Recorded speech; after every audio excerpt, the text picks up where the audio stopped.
ఎవరు గాడిదో ఎవరు గుర్రమో ప్రజలకు కూడా తెలియాలి. అందుకే రేవంత్ రెడ్డి 5 ఏళ్ల పాలన చెయ్యాలి. అప్పుడు రేవంత్ రెడ్డి పాలన చూశాక కేసీఆర్ గొప్పతనం తెలుస్తుందని బీఆర్ఎస్ వర్కింగ్ ప్రెసిడెంట్ కేటీఆర్ అన్నారు. కరీంనగర్ పార్లమెంటు నియోజకవర్గ బీఆర్ఎస్ పార్టీ కార్యకర్తల సమావేశంలో ఆయన పాల్గొన్నారు. ఈ సందర్భంగా మాట్లాడుతూ నాడు ఆంధ్ర పాలన మీద 2001లో కేసీఆర్ కరీంనగర్ లో సింహ గర్జన పెట్టారని, ఇప్పుడు అబద్దాల రేవంత్ రెడ్డి పాలన మీద మార్చి 12న మరోసారి కథన భేరీ ముగించేందుకు పార్టీ సిద్ధమైందని బీఆర్ఎస్ వర్కింగ్ ప్రెసిడెంట్ కేటీఆర్ అన్నారు. ఈ సభను విజయవంతం చేయాలని పిలుపునిచ్చారు. నిన్న మహబూబ్ నగర్ సభలో రేవంత్ రెడ్డి మాట్లాడిన మాటలు ఆశ్చర్యాన్ని కలిగించాయన్నారు. జేబులో కత్తెర పెట్టుకుని తిరుగుతున్నారని, కడుపు చింపుతారని, పేగులు మెడలో వేసుకుని తిరుగుతారని, మా ప్రభుత్వాన్ని ఏమైనా చేస్తే మానవ బాంబులా మారతానని అంటున్నారని, ఇవేం మాటలు అని కేటీఆర్ ప్రశ్నించారు. ముఖ్యమంత్రి ఎక్కడైనా జేబులో కత్తెర పెట్టుకుని తిరుగుతారా? జేబు దొంగలే అలా తిరుగుతారని ఎద్దేవా చేశారు. రేవంత్ రెడ్డి గారు మాట్లాడిన మాటలు మీరు విన్నారు. నిన్న కూడా రేవంత్ రెడ్డి గారు మహబూబ్ నగర్ లో మాట్లాడిన మాటలు కూడా మీరు వినే ఉంటారు. గత 3 నెలలుగా రేవంత్ రెడ్డి గారు మాట్లాడుతున్న మాటలు మీరు అందరూ కూడా గమనిస్తున్నారు, వింటున్నారు.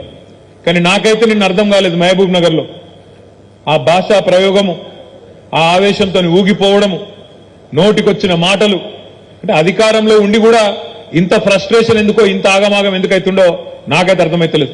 మీరు చూసుంటారు నిన్న ఆయన మాట్లాడుతున్నాడు, నేను జేబుల కత్తెర పెట్టుకొని తిరుగుతున్నా, ఎవరన్నా పిచ్చి పిచ్చి పనులు చేస్తే గొంతు గోస్తా, కడుపు జింపుతా, మీ పేగులు మెడలేసుకొని తిరుగుతా. ఇది ఒక ముఖ్యమంత్రి గారు మాట్లాడిన మాటలు. నిన్న మా ప్రభుత్వాన్ని ఏమన్నా చేస్తే మానవ బాంబులైతామని మాట్లాడుతున్నాడు. చాలా విచిత్రంగా అనిపిస్తున్నది నాకు తెలియక అడుగుతా, జేబుల కత్తెరలు పెట్టుకుని ఎవడు తిరుగుతాడే? జేబు దొంగలు తిరుగుతారు. జేబుల కత్తెరలు పెట్టుకుని తిరుగుతాడు ఎవడన్నా ముఖ్యమంత్రి, ఎవడన్నా రాజకీయ నాయకుడు జేబుల కత్తెర పెట్టుకుని తిరుగుతున్నా అని చెప్తాడు. ఇక గసంటోడు మన ముఖ్యమంత్రి, మన కర్మ. మీరు చూడండి, ఆయన మాటలు చూడండి, ఆయన ఫ్రస్ట్రేషన్ చూడండి. సెక్రటేరియట్లో మాట్లాడతాడు, నేను ఇక్కడ ఏదో ఉంటుందనుకొని వచ్చినా, లంకె బిందెలు ఉంటాయనుకొని వచ్చిన, ఇక్కడ లంకె బిందెల్లో అన్ని ఖాళీ కుండలు ఉన్నాయని చెప్తున్నాడు. లంకె బిందెల కోసం గడ్డపారలు పట్టుకొని, తటపారలు పట్టుకొని, నెత్తి మీద దుప్పటి కప్పుకొని అర్ధరాత్రి ఎవరు తిరుగుతారు? మరి ఈయన గతంలో ఏం చేస్తున్నారో నాకైతే తెలియదు. కానీ ఈ లంకె బిందెల కథ అయింది, జేబుల కత్తెరల కథ అయింది, అసలు ముఖ్యమంత్రి స్థాయిలో మాట్లాడే మాటలేనా? ఆ ఫ్రస్ట్రేషన్ ఏంది? ఆ ఊగిపోవుడేంది ఆవేశంతో? ఇంకా దిక్కుమాలిన పదం ఏంటంటే మానవ బాంబులు అవుతారట. రేవంత్ రెడ్డి గారికి నేను చేసే విజ్ఞప్తి ఒకటే, మానవ బాంబులు ఇవి అవి కాదు, నీ పక్కనే ఉన్నాయి కాంగ్రెస్ పార్టీల బాంబులు.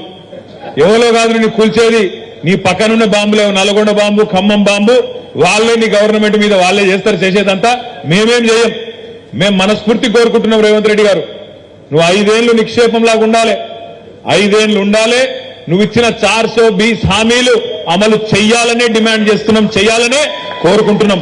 ఎందుకంటే ప్రజలకు తెలిసి రావాలి, ప్రజలకు కూడా తెలిసి రావాలి. ఖచ్చితంగా ఎవరు గుర్రమో ఎవరు గాడిదో ప్రజలకు కూడా తెలిసి రావాలి. ఎందుకంటే ప్రజలకు తెలుస్తుంది, వెలుగు చీకటి రెండు చూస్తేనే వెలుగు విలువ తెలుస్తుంది. కేసీఆర్ ను రేవంత్ రెడ్డిని ఇద్దరిని చూసినాకనే ప్రజలకు కూడా మన నాయకుడి యొక్క గొప్పతనం ఏందో తెలుస్తుంది అనే మాట కూడా ఈ సందర్భంగా నేను విజ్ఞప్తి చేస్తా ఉన్నా. అందుకే రేవంత్ రెడ్డి గారు బీపీ పెంచుకొని ఆగమాగం కాకు, నీవు బీపీ గోలు వేసుకో, మంచిగా సల్లకు కూసో. నీకు మా వైపు నుంచి ఏం ప్రమాదం లేదు. నీకు ప్రమాదం అంటూ ఉన్నదంటే నీ పక్కన కూర్చొని నీ కాంగ్రెస్ లతో ఉన్నది తప్ప మా నుంచి నీకేం బాధ లేదు. నువ్వు 5 ఏళ్లు కొనసాగు, నువ్వు అట్లే ఉండు. 420 హామీలు ఇచ్చినావు, 1 కాదు 2 కాదు, 420 హామీలు ఇచ్చినావు. ఆ 420 హామీలు నిలబెట్టుకోకపోతే ఎంబడబడతాం, ఎంటాడతాం, ఇడిచిపెట్టమనే మాట కూడా నేను విజ్ఞప్తి చేస్తా ఉన్నా. మిత్రులారా, మీ అందరికీ నేను ఒకటే కోరేది, ఈరోజు మార్చి 7వ తారీఖు సరిగ్గా రేవంత్ రెడ్డి ప్రభుత్వం వచ్చి 90 రోజులు నిండిన రోజు ఈరోజు. మార్చి 17 నాడు 100 రోజులు నిండుతుంది. 100 రోజుల్లో చాలా చేస్తా అని చెప్పిండు రేవంత్ రెడ్డి గారు. ఏమేం చెప్పిండు ఒకసారి యాద్ చేసుకోండి. కేసీఆర్ బిచ్చమేసినట్టు ఇస్తున్నాడు 10,000 రైతు బంధు.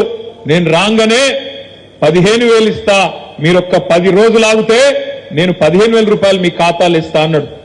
రైతు బంధు కాదు, రైతు భరోసా అన్నాడు.